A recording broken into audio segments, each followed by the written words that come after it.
അങ്ങനെയല്ല. കാഴ്ചയിൽ ഒരു വെള്ളത്തുള്ളി പോലെ തോന്നിയാലും അത് ഉറപ്പുള്ളതാണ്.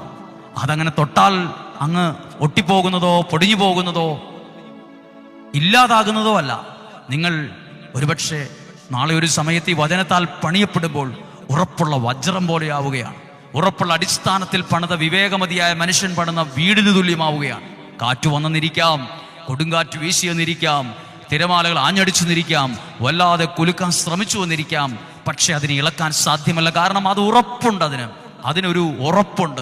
നിങ്ങളുടെ ജീവിതം ദൈവവചനത്താൽ പണിയപ്പെടുമ്പോൾ കിട്ടുന്ന ഒരു ഉറപ്പുണ്ട്. തിന്മയ്ക്കോ അന്ധകാരത്തിനോ അന്ധകാര സ്വാധീനങ്ങൾക്കോ പൈശാചിക പീഡകൾക്കോ മന്ത്രവാദത്തിനോ കൂടോത്രത്തിനോ ഒന്നും ഇളക്കാനോ തോൽപ്പിക്കാനോ തകർക്കാനോ ഒന്നും പറ്റാത്ത വിധത്തിൽ നിങ്ങൾ നിൽക്കുന്ന ഒരു ഉറപ്പ്.